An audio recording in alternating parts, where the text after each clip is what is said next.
Hola, hola cinéfilos, les habla Pepe Bomba, quien ha regresado después de 1000 años para analizar la saga o la franquicia de Pesadilla en la calle Elm. Como ya saben, esta reseña contendrá spoilers. Pesadilla en la calle Elm es una película de terror del subgénero slasher del año 1984, dirigida por Wes Craven y por supuesto el mítico personaje Freddy Krueger está interpretado por el genial actor Robert Englund, quien interpretó a este personaje en la mayoría de las entregas. Ahora bien, el director de esta película ya nos da una pista de qué se trata o del tono que va a tener, ya que Wes Craven ha escrito o dirigido hitos del cine de terror o suspenso, tales como la película La última casa a la izquierda de 1972, el capítulo Más allá de los límites de la realidad de Twilight Zone, Scream y La maldición. Y si bien este video intentará reseñar la saga en general, vamos a partir haciendo un breve resumen de la primera película, la que comenzó todo. Pesadilla en la calle Elm, en su primera entrega, no cuenta la historia de Nancy, una joven chica normal con su grupo de amigos que eventualmente comienzan a ser acosados por un personaje en sus pesadillas. Posteriormente se dan cuenta que todos sueñan con este mismo villano, quien es capaz de herirlo en el mundo de los sueños. El tema es que una vez herido en el mundo de los sueños, esas heridas tienen un reflejo en la vida real, y de hecho es así como los mata Freddy Krueger. Espera que se duerman, los ataca en los sueños y mueren en la vida real. Y luego de investigar, se dan cuenta que Freddy Krueger los conocía cuando ellos eran niños, pero que era un abusador de menores. Y los padres, cuando se enteraron de esto, no lo llevaron a la justicia, sino que decidieron matarlo quemándolo. Años después, cuando estos niños ya están grandes, Freddy Krueger regresa en forma de este demonio que los ataca en sus pesadillas. Así, Freddy Krueger va matando uno a uno a los amigos de Nancy, hasta que finalmente esta última es la única que queda con vida. Y a escenas anteriores, Nancy, al forcejear con Freddy Krueger, toma su sombrero y al despertar tiene el sombrero en la vida real. Y esto le da una idea: tocar a Freddy Krueger justo cuando despierta para llevarlo al mundo real, y ahí matarlo. Entonces Nancy lleva a cabo este plan y en principio funciona, ya que lo logra quemar, lo que pareciera ser su debilidad, ya que así fue como murió la primera vez. Sin embargo, da la sensación de que Freddy regresa al mundo de los sueños, pero llevándose a la madre de Nancy. En ese entonces, Nancy descubre que el verdadero poder de Freddy reside en el miedo que las personas le tienen. También le dice que ya no le va a tener más miedo y que por ende él ya no tendría más poder. Y así pareciera que Freddy Krueger se deshace en el aire y da la sensación de que Nancy ganó. Posterior a esto aparece su madre con vida, así como sus amigos, dándonos a entender que todo había sido un sueño, pero que Nancy, al perder el miedo, había logrado derrotar al villano o al demonio Freddy Krueger. Pero como ya sabemos, esto no fue así, porque posteriormente el auto en que se van sus amigos se cierra y la capucha tiene el mismo color o el mismo formato que el chaleco de Freddy. Aparecen las niñas jugando la cuerda, dando a entender que todavía están dentro del mundo de los sueños, y la madre de Nancy es llevada dentro de la casa por medio de la ventana. Entonces vamos por partes. ¿Por qué Pesadilla en la calle Elm es tan buena? Primero, la premisa es sencillamente genial, porque no hay nada que nos dé más miedo que aquello que no podemos ver o no podemos controlar, como por ejemplo lo que sucede en los sueños. Segundo, porque Wes Craven crea dos personalidades en una. Por un lado, Freddy Krueger es un psicópata sádico y un asesino en serie, pero al mismo tiempo es juguetón, burlesco y molestoso, lo cual le da un toque mucho más perverso. Otro motivo por qué es tan buena es que la película es liviana en cuanto a las personalidades, es decir, no hay un trasfondo psicológico muy profundo ni en el caso de Freddy Krueger ni en los demás protagonistas. Pero esto puede ser considerado como un defecto, pero yo lo veo como una virtud, porque es fiel a esta sencillez, de manera tal que no es una película pretenciosa, sino que tiene un mensaje claro: buscaba asustar a las personas por medio de las pesadillas. Incluso si la analizamos un poco más racionalmente o más detenidamente, nos vamos a dar cuenta que hay muchas inconsistencias en cuanto a estas reglas que rigen el mundo real con el mundo de los sueños. Por ejemplo, cuando Glenn muere, se hace un hoyo en la cama en la vida real y salta sangre. Y esto no tiene ningún sentido, ya que la madre ve eso, dándonos a entender que sucedió en la vida real y no en el mundo de los sueños. Y se supone que Freddy Krueger no tiene poder o no tenía poderes sobre el mundo real. Pero como digo, esto, si bien para algunos puede ser un defecto, para mí es una virtud, ya que no busca ser pretenciosa. Otra de las razones de por qué me gusta tanto esta película es por el final. El final siento que es épico y es autoconclusivo. Es épico porque primero el villano gana. Segundo, gana engañando a la protagonista y por ende a los espectadores, haciéndole pensar que había ganado, que todo había sido un sueño y que iba a tener un final feliz.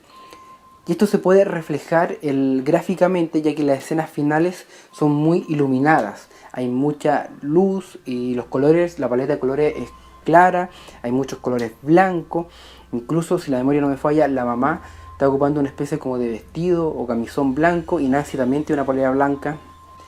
Entonces visualmente engaña mucho y da a pensar que va a ser un final feliz. Y al final nos damos cuenta que no.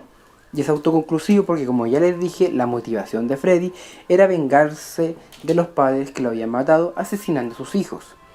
Y si bien no se muestra en la película, se da a entender de forma bastante clara y explícita que finalmente Nancy iba a ser asesinada por Freddy, ya que todavía se encontraba en el mundo de los sueños. Es decir, Freddy logró cometer su venganza, mató a todos los niños que quería matar y nos deja una gran lección. Sea quien sea que se enfrente a Freddy Krueger, siempre va a perder, porque su mundo es el mundo de los sueños, un lugar que nosotros no controlamos. Entonces, a mi modo de entender, el final de esta primera entrega queda en un pique, en un lugar muy alto, y después de esto la saga se va a pique. Para empezar, la saga está compuesta por otras 7 películas, las cuales no hacen más que obviar o contradecir los argumentos de la primera. Ahora, como les dije anteriormente, yo estoy consciente que Pesadilla en la calle Elm no es una película que se haya trabajado mucho en cuanto a las personalidades, la psicología o las reglas que rigen este mundo. Y son temas que más bien se tocan con ligereza.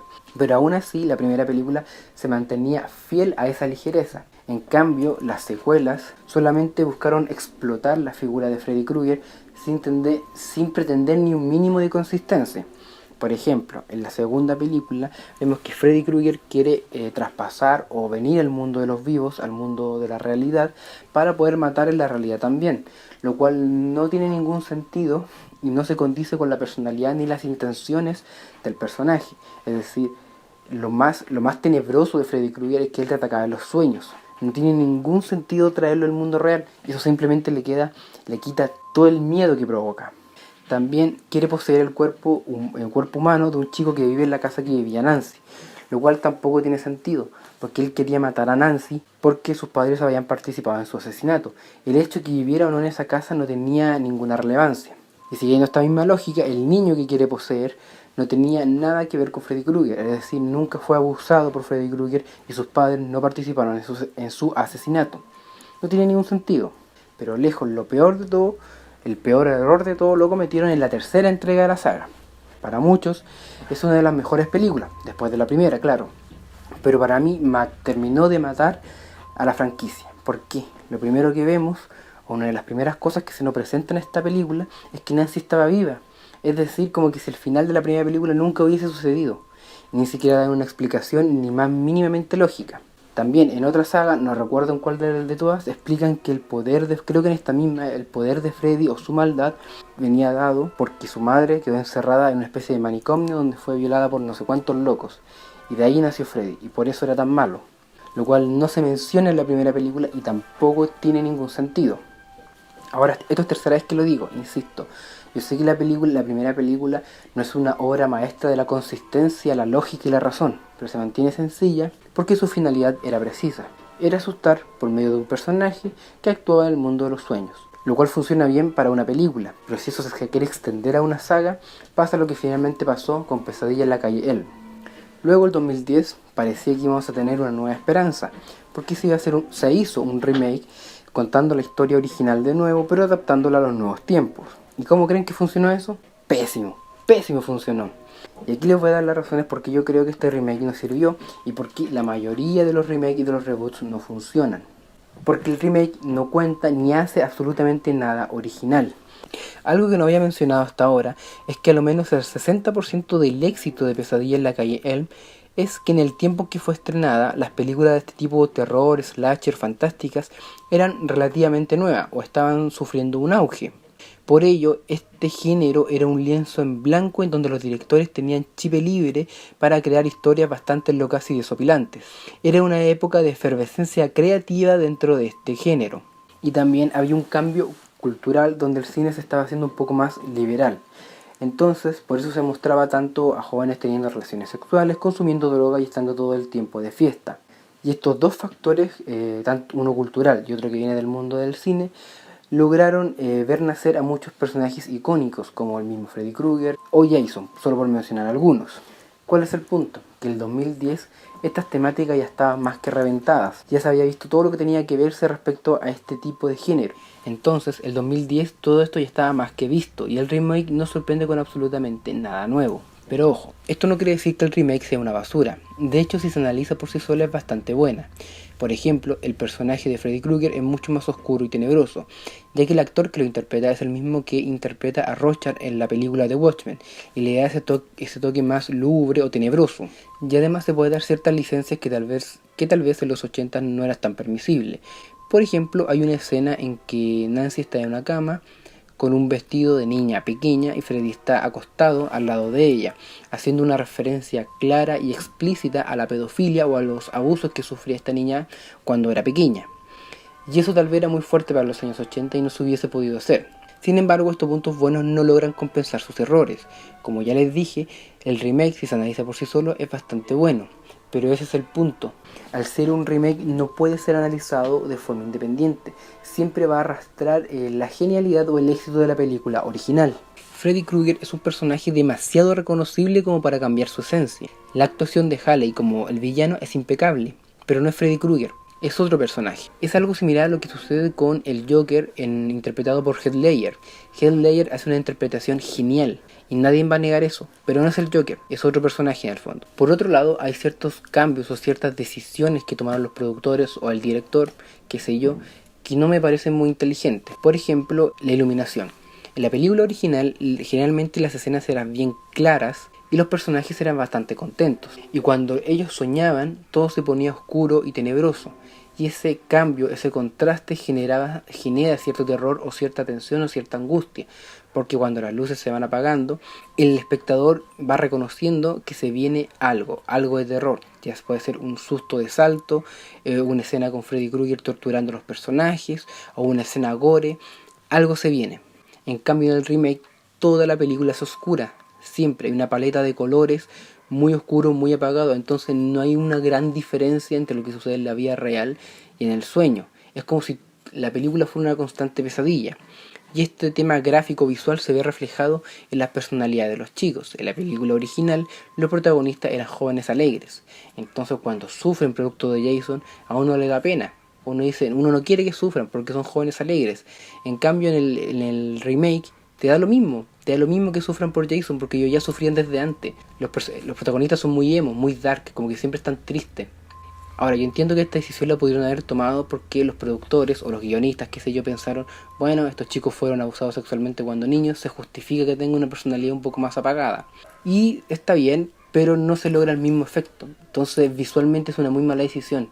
Porque cuando entran al mundo de las pesadillas, la paleta de colores se mantiene igual, entonces no hay una diferencia. Y los tipos sufren, pero ya sufrían desde antes. Entonces me da exactamente lo mismo que sufran ahora. En cuanto a los efectos especiales, bueno, esa batalla está totalmente perdida. Evidentemente los efectos especiales en el remake son infinitamente mejor al original, pero eso es por razones evidentes porque en 1984 no tenían la tecnología que tenían en el 2010. Y hablando de los efectos especiales, yo encuentro que son buenos y claramente los productores tenían los medios para hacer algo diferente. Y eso es lo que más rabia da, porque tenían los medios, pero prefirieron aferrarse a lo probado, con el fin de sacar un beneficio económico, lo que les impide arriesgarse y crear algo novedoso. Y esta última conclusión se va a ir repitiendo a lo largo de los videos que pretendo seguir subiendo respecto a otras franquicias. Si los productores tienen los medios para hacer estas películas como Pesadilla en la calle Elm de 2010, deberían intentar hacer algo que valga la pena ver y no usar el nombre de un clásico del cine, solo para sacar más dinero. Si lo piensan bien, el concepto de un demonio que te ataca en los sueños es un concepto bastante genérico. O sea, Freddy Krueger no tiene el monopolio de este tipo de trama. Entonces perfectamente pudieron haber ocupado el mismo concepto, pero creando un distinto personaje, una distinta historia y otro tipo de dinámicas. Y ese tipo de cosas funcionaría mucho más. Pero evidentemente no lo hacen porque el nombre de Freddy Krueger vende. Y eso, quería desahogarme con ustedes cinéfilos, no sé qué piensan ustedes, déjenme su opinión en los comentarios. Si valía la pena la del 2010, si la encontraron buena, si la encontraron mala, si deberían terminar con tanto remake y extender las franquicias, o a ustedes algo que les gusta. ¿Qué piensan ustedes? Y bueno, no olviden seguirme en mis redes sociales, Facebook e Instagram, en las cuales debería empezar a subir material de nuevo. Debería, aunque en verdad lo dudo. Eso es todo por esta semana y nos vemos la próxima.